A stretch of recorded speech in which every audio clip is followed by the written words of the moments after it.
வணக்கம் தெய்வமே. இப்ப நான் எங்க இருக்கேன்னு பார்த்தீங்கன்னா, சிங்கப்பூர்ல இருக்கேன். சிங்கப்பூர்ல வந்து இந்த வில்லேஜ் ரெசிடென்சி இருக்குல்ல, இந்த ஹோட்டல்ல தான் தங்கியிருக்கேன். ஹோட்டலே பார்க்கறதுக்கு சூப்பரா இருக்குங்க. நானு சிங்கப்பூருக்கு வர சொல்ல இந்தியாலருந்து என்னென்ன கொண்டு வந்தேன்றத காட்டுறேன் பாருங்க.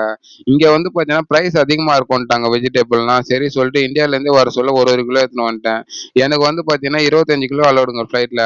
அதனால கிளாத் எல்லாத்தையும் கம்மி பண்ணிட்டு, இந்த வீட்ல தக்காளி, வெங்காயம், அப்புறம் வந்து பார்த்தீங்கன்னா, அரிசி, பருப்பு எல்லாத்தையும் வந்து பார்த்தீங்கன்னா, ஒரு 20 கிலோவுக்கு தூக்கின்னு வந்துட்டேன் எல்லாத்தையும். எல்லாம் ஒரு 1 கிலோ இருக்கு.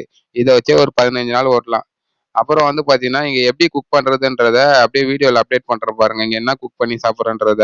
இந்த அட்டைப்பெட்டியில என்ன இருக்குன்னா, அரிசி, பருப்பு, அப்புறம் கோதும மாவு எல்லாமே வச்சிருக்கேன். இது ஒரு 14 கிலோ கிட்ட இருக்குங்க. இது எல்லாமே நான் எங்க வாங்குனேன்னா, டெல்லில தாங்க வாங்குனேன். நான் வந்து பார்த்தீங்கன்னா, டெல்லிக்கு வந்து ஒரு வேலைக்கு போயிருந்தேன். அங்கருந்து வந்து பார்த்தீங்கன்னா, வேலை முடிஞ்சோனே டைரக்ட்டா சிங்கப்பூர் போன்ட்டாங்க. சரி என்ன பண்றதுன்னு சொல்லிட்டு, இங்கேயே வந்து பார்த்தீங்கன்னா, ஒரு கடையில ஒரு அட்டைப்பெட்டியில வந்து எல்லாமே பேக் பண்ணிட்டேங்க. இந்த தம்பி தான் வந்து பார்த்தீங்கன்னா, அழகா பேக் பண்ணி குடுத்துருந்தாரு சூப்பரா. இது எல்லாமே எத்தனை கிலோ இருக்குன்றத காட்டுறேன் பாருங்க. இது எல்லாமே சேர்த்து வந்து பார்த்தீங்கன்னா, ஒரு 13 கிலோ கிட்ட வந்துச்சுங்க. இதே 13 கிலோ வந்துச்சு. அப்புறம் தக்காளி, வெங்காயம் அதெல்லாம் ஒரு 8 கிலோ போட்டோம்னா, நம்மளுக்கு பாருங்க ஒரு 20 கிலோ வந்துரும். லக்கேஜ்ன்னு பார்த்தீங்கன்னா, ஒரு 5 கிலோ தான் எடுத்துன்னு வந்தேன். வாங்கின்னு வந்த தக்காளி எல்லாத்தையும் வந்து பார்த்தீங்கன்னா, ஃப்ரிட்ஜ்ல வச்சுட்டேன். இன்னும் ஒரு 15 நாளைக்கு நம்ம கடைக்கு போய் வாங்கணுன்றது அவசியமே இருக்காது. இத வச்சே ஓட்டிருவேன்.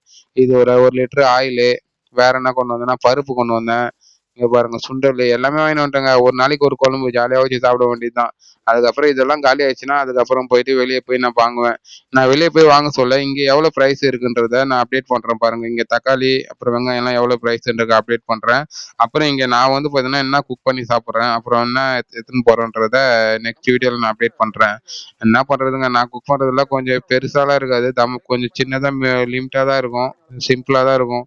அதுக்குன்னு நம்ம வந்து பார்த்தீங்கன்னா, தாம்பு மாரி குக் பண்ணுவேன்னு நெனச்சுக்காதீங்க. ஏதோ ஒரு குழம்பு வச்சோமா, சாப்பிட்டோமா, போனோமான்னு இருப்பேன். நெக்ஸ்ட் வீடியோல அப்டேட் பண்றேன். பாய்.